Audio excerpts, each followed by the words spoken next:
수요 저녁 예배 오신 모든 성도님들을 주님의 이름으로 환영하고 축복합니다. 오늘 주실 하나님의 말씀을 같이 교독하시도록 하겠습니다. 오늘 주실 하나님의 말씀은 창세기 36장입니다.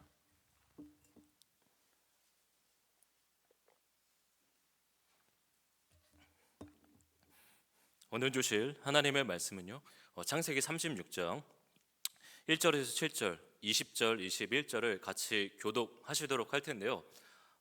이 에서의 족보에 관련된 내용인데 집에서 따로 이 긴 족보 내용인데 읽어주시면 감사하겠습니다. 오늘 36장의 말씀을 같이 1절부터 7절, 20절, 21절을 같이 교독하시도록 하겠습니다. 에서 곧 에돔의 족보는 이러하니라.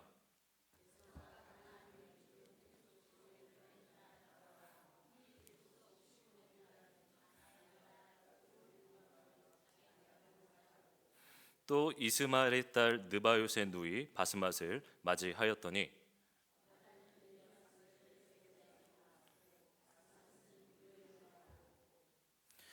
오홀리 바바는 여우스와 얄람과 고라를 낳았으니 이들은 에서의 아들들이요 가나안 땅에서 그에게 태어난 자들이더라.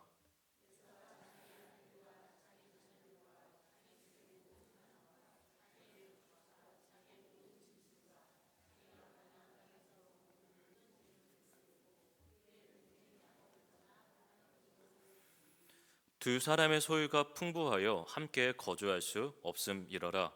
그들이 거주하는 땅이 그들의 가축으로 말미암아 그들을 용납할 수 없었더라. 20절입니다.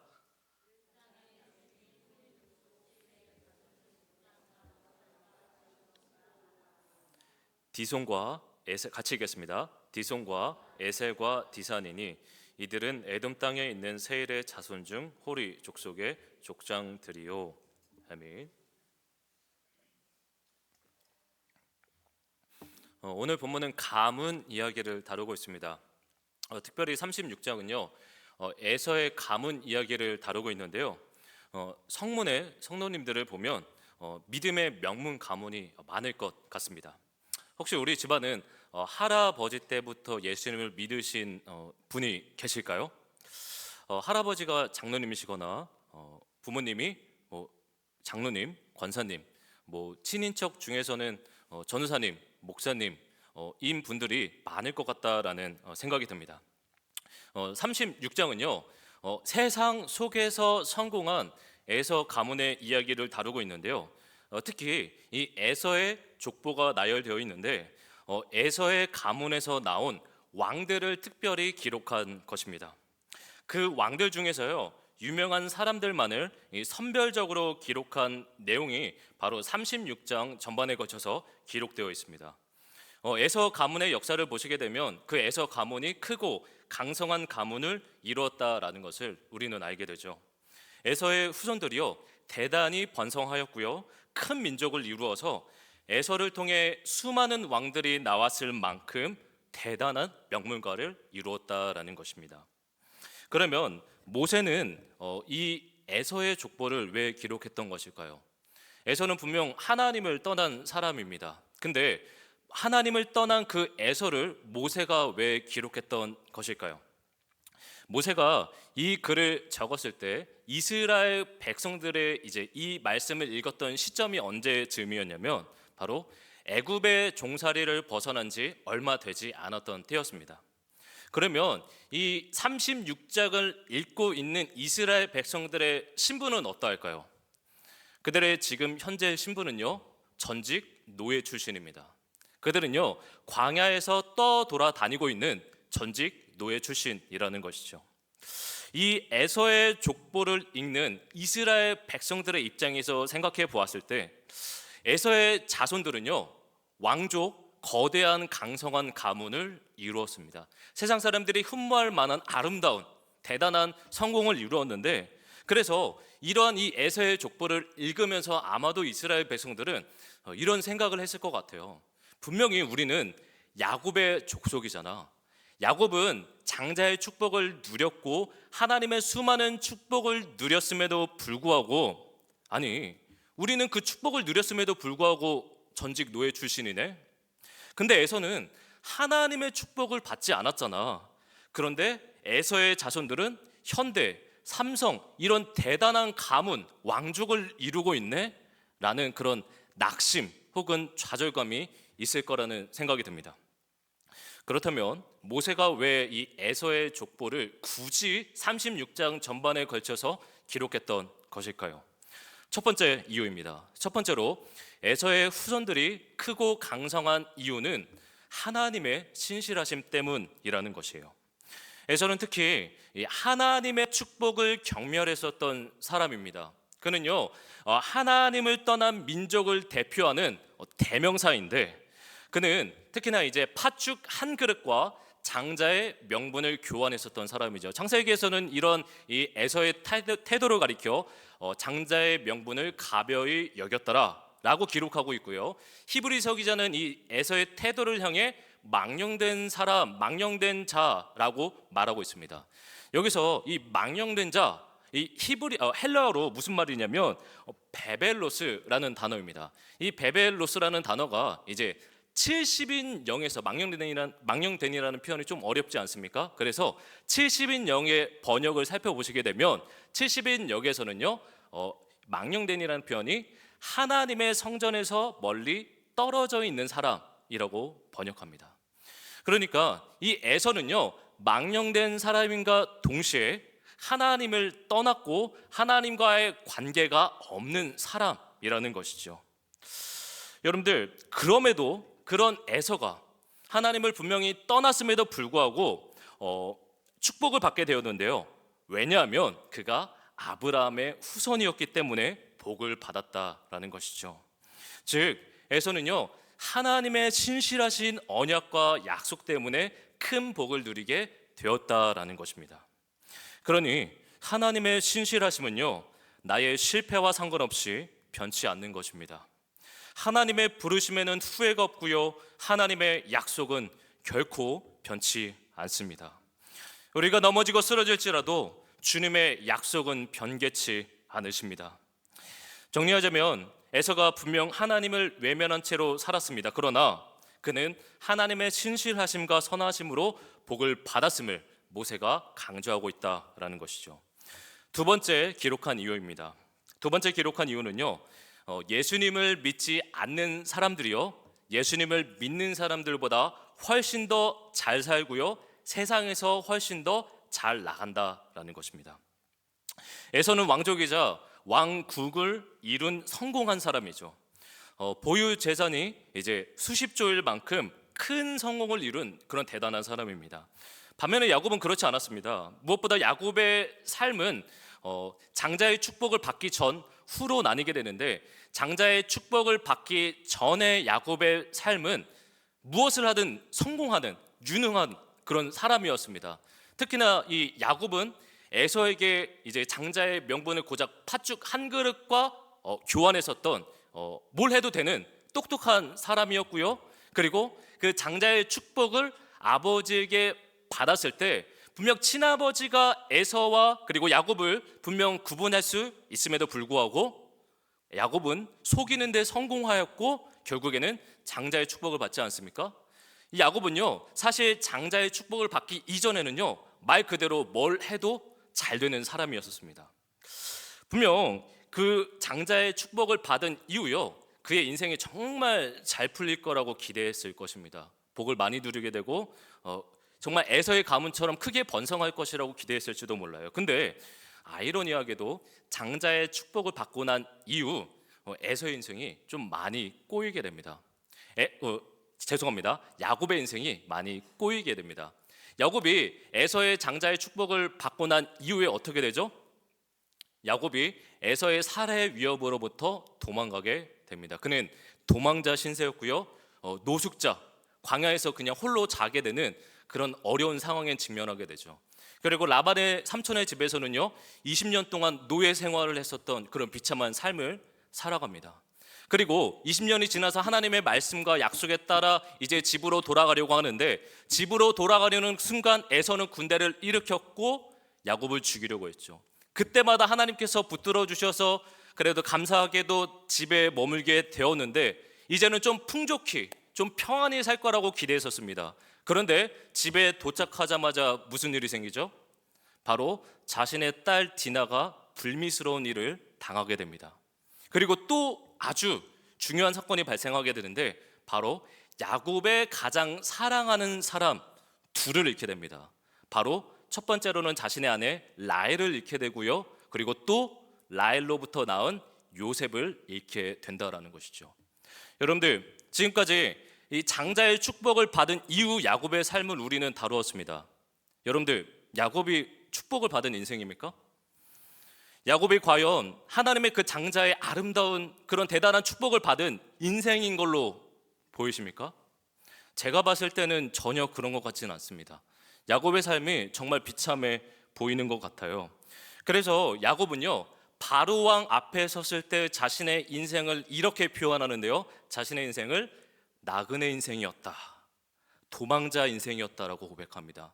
또한 자신은 험악한 세월을 살았다라고 이렇게 고백하는데, 야곱과 에서의 삶을 통해 비교하면서 알 수 있는 사실은 여러분들, 세상 사람들이 교회 다니는 사람들보다 훨씬 더 잘 살고 있음을 우리는 발견하게 된다라는 것이죠.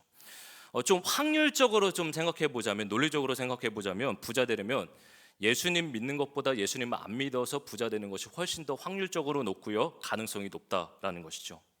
그러면 이런 궁금증이 듭니다. 야곱이 받았었던 그 영적인 축복, 그 아름다운 하나님의 그 축복이 세속적인 축복보다 못하다라는 것일까요? 하나님 믿으면 우리는 복된 인생 산다라고 그렇게 듣고 믿고 있는데, 도대체 예수님 믿으면 복 받는 거 맞냐라는 것입니다. 하나님의 신실하심으로 에서가 분명 번영을 이루었습니다. 그러나 그의 삶은요, 뿌리가 없는 이 나무와 같이 불완전한 역사였다라는 것이죠. 에서의 역사는요, 고대 근동 역사에 기록되어 기억할 만큼 화려한 인생이었고요, 이 세상의 삶은 위대했었습니다. 그러나 끝은 허망했었어요. 왜 그렇습니까? 그는 하나님을 버렸고 떠났기 때문이었습니다. 사랑하는 성도님들, 명문가를 이루고 번영하는 것이요, 반드시 하나님의 백성이 받을 복은 아니라는 것입니다. 물론 제 주변에 있는 그리스도인들을 이제 잘 살펴보게 되면 대체로 하나님의 수많은 축복들을 누리고 받았음을 분명히 제 두 눈으로 주관적이지만 확인했었거든요. 넘치도록 많은 복을 받았습니다. 물론 재물의 복이요, 그리스도인이 행복을 누리는 본질은 아니라는 것이죠. 세 번째, 모세가 이 족보를 기록한 이유입니다. 세 번째로, 하나님의 자녀들은요, 독립적으로 살아갈 수 없기 때문이었습니다. 하나님의 자녀들은요, 자신들의 힘으로 해결할 수 없는 수많은 일들을 맞닥뜨렸고, 그리고 그 일들을 자신의 힘으로 결코 해결할 수 없었다라는 것이죠. 매일매일 하나님의 도우심을 받지 않으면요, 한계 상황에 번번이 부딪히며 쓰러졌어요. 어떤 여인은요, 아이 낳지 못하는 고통 속에서 하나님께 부르짖었고 하나님께 처절히 외침으로써 의지하여 고난 가운데 아이가 낳아졌고요. 야곱은 축복을 받은 이후 도망자 신세로서, 노숙자 신세로서 하나님의 도우심이 아니면 해결할 수 없는 일들을 매 순간마다 만났다라는 것이죠. 반면에 세상 사람들, 그들은요, 하나님을 의존할 필요가 없었습니다. 그들은 하나님을 의존하지 않고 살았고요, 그래도 훨씬 더 우리보다 잘 살았다라는 것이죠. 매일 눈부신 나날들을 보내면서 세상의 온갖 부러움과 관심을 다 받고 복에 가장 어울리는 인생을 살아가더라는 거예요. 여러분들, 매일 현실에 부딪혀서 나 혼자 살아갈 수 없는 그렇게 만드는 상황이 복일까요? 매일 하나님만을 의존해야만 하는 상황, 코너에 몰려 절벽에 서 있는 그 상황이요, 복입니까? 진짜 복이라고 한다면 실패 없이 조금만 넘어짐 없이 내 스스로의 의지로서 승승장구하는 그런 삶이 복이 아니겠습니까? 그러면 도대체 진짜 복은 무엇일까요? 진짜 예수님 믿으면 복 받는 것이 맞을까요? 제가 신대원 한 1, 2학년 때였었던 것 같습니다. 저는 저의 삶을 돌아보면서 하나님이 정말 저를 하시는가, 하나님이 나의 삶 가운데 복을 주셨는가에 대해서 제가 회의감이 들었던 적이 있었습니다. 저는 큰 절망감에 빠졌었는데, 왜냐하면 저의 어떤 상황, 안 좋은 상황 때문이었어요. 실례로 저는 학자금 대출금이 아직 많이 남아 있고요. 그리고 가진 것은 더더욱이 아무것도 없었죠. 재산도 없었고요. 가진 것이 진짜 아무것도 없었던 것 같아요. 예수님 때문에요, 평생 전도사로서 하나님의 나라와 의를 위하여 그냥 예수님 때문에 평생 달려왔던 삶이었었는데, 저의 삶을 돌아보니까 아무것도 이루어놓은 것이 없다라는 것을 보게 되었습니다. 주변에서는 이런 이야기가 들려요. 어떤 친구는 31살 그 정도인데 집도 있고 차도 있고 아이들도 있고 아름다운 가정을 이루었다라는 이야기를 듣곤 합니다. 이 이야기를 듣고 있노라면 저는 하나님께 이런 질문을 할 수밖에 없었습니다. 하나님, 저는 좀 실패한 인생입니까? 하나님이 저를 복 주시고 저를 이끌어 가시고 사랑하신다라고 말씀하셨는데 저의 인생은 좀 실패한 인생 아닙니까? 라는 그런 의문문이 하나님께 있었다라는 것이죠. 여러분들, 저는 아무것도 가진 것이 없었습니다. 그러면 저는 복을 받지 못한 인생인 것일까? 저는 아무것도 가진 것도 없고요, 그리고 돈도 없습니다. 그런 인생인데 저는 정말 복을 받지 못한 인생인 것일까요? 여러분, 복의 원어가 무엇일까요? 복의 원어가요, 바라크라는 단어입니다. 이 바라크라는 단어의 의미가 뭐냐면 엎드러뜨리다, 그리고 경배하다라는 의미예요. 죄송합니다. 이 단어의 의미는요, 엎드리다 그리고 경배하다라는 단어예요. 그래서요, 진짜 복은요, 소유에 있는 것이 아니라 진짜 복은요, 나 같은 죄인이, 하나님 앞에 설 수 없는 죄인이 하나님 앞에 엎드리는 그것이 복이었다라는 것이요. 진짜 복은요, 하나님의 그 거룩하신 그 진노 앞에 심판받을 수밖에 없었던 인생에서 예수님의 사랑으로 구원하신 그 은혜가 진짜 복이었다라는 것이죠. 죄로 인해 어둠 가운데 있었던 인생에서 우리가 그리스도를 알아가는 것, 나 자신만을 의존했던 인생에서 매 순간 하나님만을 의존하며 살아갈 수밖에 없는 그 절박한 그 삶, 그것이 복이었다라는 것입니다. 그러므로 하나님을 떠난 번영은 가치가 없는 것이죠. 야곱과 에서가 태어납니다. 그때 하나님께서 하신 말씀이 있었죠. 하나님이 큰 자가 작은 자를 섬기게 될 것이다 라고 미리 말씀하셨습니다. 그런데 그 말씀과는 다르게 거꾸로 됩니다. 큰 자 에서는요, 너무나도 잘 나가고요, 그리고 성공한 인생을 살아갑니다. 반면에 작은 자는요, 그렇지 못하죠. 그냥 별 볼 일 없는, 볼품 없는 그런 인생을 살아갑니다. 에서는요, 왕족으로 살았습니다. 반면에 이스라엘 백성들은 전직 노예 출신으로서 살아가죠. 뿐만이 아닙니다. 여러분들, 에서의 족보에서 인류 역사에 기록된 한 사람이 있죠. 바로 유대인의 왕 헤롯이십니다. 헤롯은요, 에돔의 자손인데 바로 이스라엘 백성들 위에 군림합니다. 반면에 야곱의 자손들은요, 오히려 에서의 지배를 받고 있는데 이것은요, 하나님의 말씀과는 좀 달라 보입니다. 분명히 큰 자가 작은 자, 그러니까 에서가 야곱을 섬기겠다라는 그 하나님의 말씀과는 다르게 아이러니하게도 지금 야곱의 족속들은요, 지금 에서의 자손을 섬기고 있다라는 것이죠. 여러분들, 헤롯은요, 아름다운 궁에 살았었어요. 세상 권세를 쥐고요, 실세로서 수많은 세상에 영향을 미치면서 살았습니다. 그런데 성경에서 진짜 왕으로 오신 그 예수님은 어디 계신가요?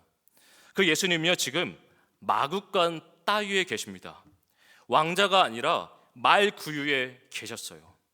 헤롯은 누가 모아도 매력적이고 훌륭한 왕이었습니다. 모든 사람들이 그를 가까이 하고 싶고 흠모할 만한 그런 아름다운 왕이었었죠. 반면에 예수님의 모습은 어떻습니까? 예수님은요, 사람들이 조롱하고 비난하고 흠모할 만한 것이 없는 그런 사람이셨어요. 여러분들에게 질문하겠습니다. 에서 가문, 헤롯 가문은 성공한 가문입니까? 반면에 야곱과 야곱의 자손 그리스도, 그들은 실패한 가문인 것입니까? 2000년 전으로 돌아가 보겠습니다.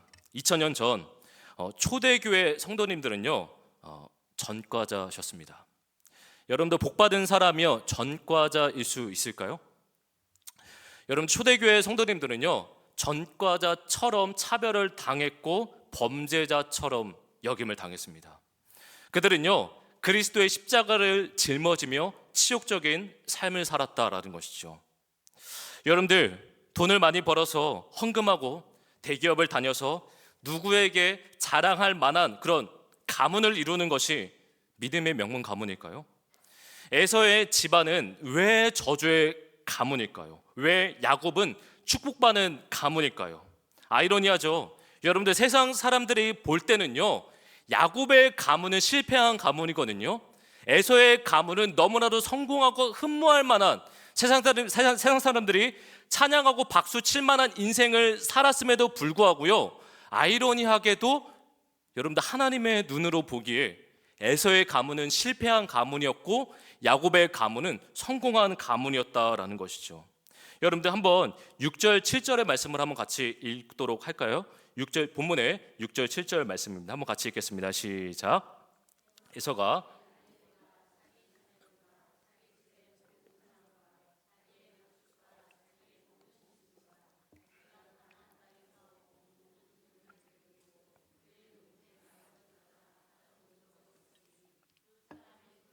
풍부하여 함께 거주할 수 없음이로라. 그들이 거주하는 땅이 그들의 가축으로 말미암아 그들을 용납할 수 없었더라. 에서는요 하나님이 분명 가나안 땅에 머물라라고 말씀하셨음에도 불구하고 그 말씀을 뒤로한 채 다른 곳으로 떠나게 됩니다.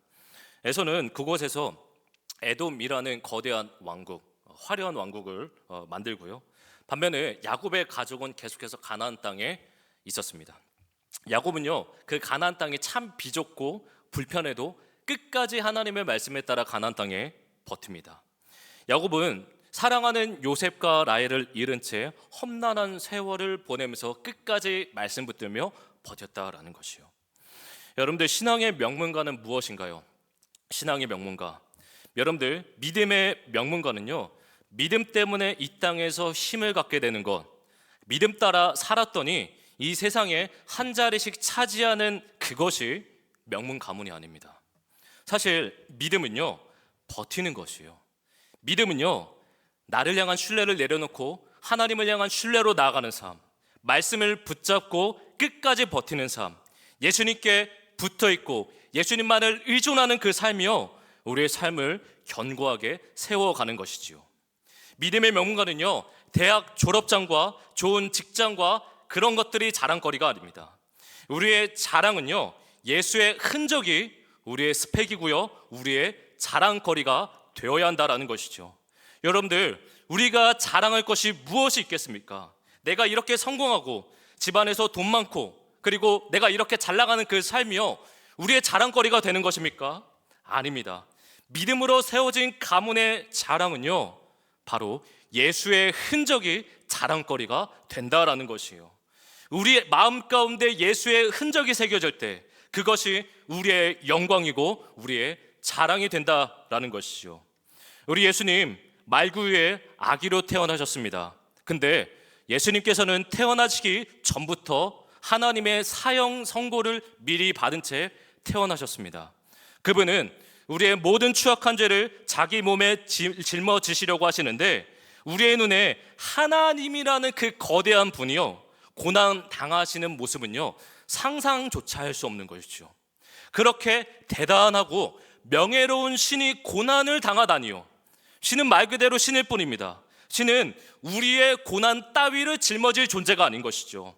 신은요 우리 위에 힘으로써 다스려야 할, 군림해야 할 분이라는 것이에요. 우리는 힘의 논리에 따라야 할 존재인 것입니다. 이것이 바로 유대인들이 원했던 예수님의 모습이었습니다. 그러나 육신을 입으셨던 이 예수님의 모습은요 유대인들로 하여금 아연실색하게 하였어요.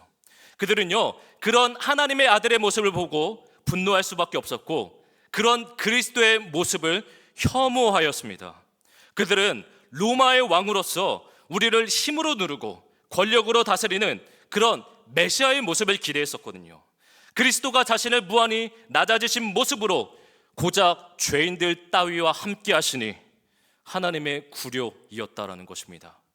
죄인들과 함께하는 그런 하나님의 모습은요, 혐오적이고 비굴한 모습이었습니다. 그래서 그들은 하나님의 겸손하신 그 낮아지신 모습을요, 도리어 잔인하게 십자가에 못 박더라는 것이에요. 그런데 사람들이 그렇게 조롱하고 십자가에 못 박았고 하찮다고 비난했던 그 십자가의 흔적, 여러분들 그것이요 우리 그리스도의 영광이고 우리의 자랑이라는 것이에요. 사도 바울은요 밤낮 예수님 전하다가 사람들에게 매를 맞고 돌에 맞아 큰 상처를 받았다라고 말합니다. 사도 바울은 그래서 갈라디아서에서 이렇게 고백하고 있죠. 내 몸에 예수의 흔적을 지니고 있노라. 그런데 그 상처는요 아픈 상처가 아니었어요. 사도 바울은요 예수 그리스도가 받은 상처를 나도 받았다라고 자랑하고 있다라는 거예요. 예수님으로 인해 핍박받은 그 상처가요 상처가 아니라 도리어 예수의 흔적인데 바울에게는 그것이 영광이었고 훈장이었다라는 것입니다.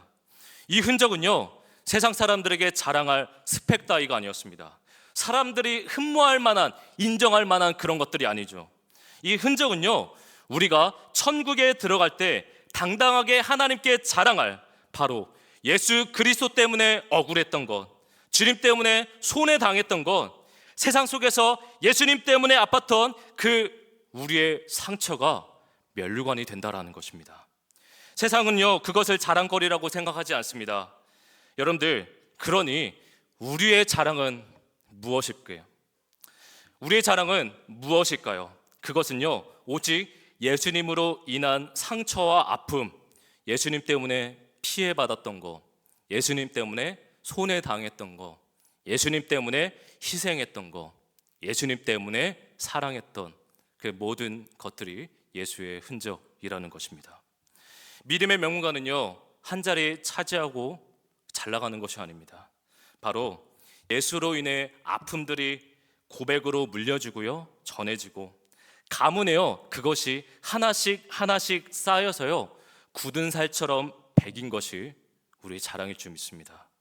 그런 예수로 인한 흔적과 상처가 주님 앞에 섰을 때 영광스러운 칭찬받을 면류관이 될 것입니다. 간절히 원하옵기는 그리스도께서 우리에게 나타내신 그 그리스도의 영광을 날마다 묵상함으로써 우리를 위해 무한히 낮아지신 그 사랑을 다시 한번 되찾음으로써 우리가 그 사랑을 고백하며 나아가기를 소망하는데요. 이 시간 삶으로 같이 찬양하도록